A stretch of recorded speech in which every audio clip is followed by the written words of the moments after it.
பூவை சிவரகு ஆலம் போல வாழ்வு என்று பெரியவர்கள் சொல்வார்கள். இந்த கோலத்தை போட்டுட்டு வீட்டில் ஆல மர இலைகளை எடுத்துகிட்டு வந்து சுத்தூரம் வந்து அழகாக வைங்க. நடுவில் வந்து ஒரு மஞ்சளால் வந்து விநாயகர் பெருமான் வைங்க. அதுக்கு கொஞ்சம் பூ வைங்க.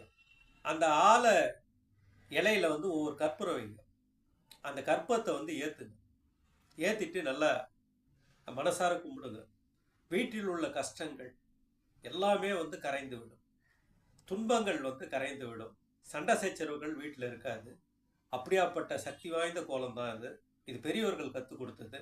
ரெண்டாவது வந்து இது வந்து நீங்கள் வந்து விசேஷ டைம் வந்து பௌர்ணமி, வெள்ளிக்கிழமை, விசேஷ நாளில் இதெல்லாம் செய்யுங்க. உங்கள் வீடே வந்து லக்ஷ்மி கடாட்சம் உருவாகும். அதுபோல் தான் பெரியவங்க சொல்லுவாங்க, ஆலம் போல வாழ்வு என்று சொல்வார்கள். இதை பயன்படுத்தி நீங்களும் சந்தோஷமாக ஆனந்தமாக வாழுங்கள். வாழ்க வளமுடன்.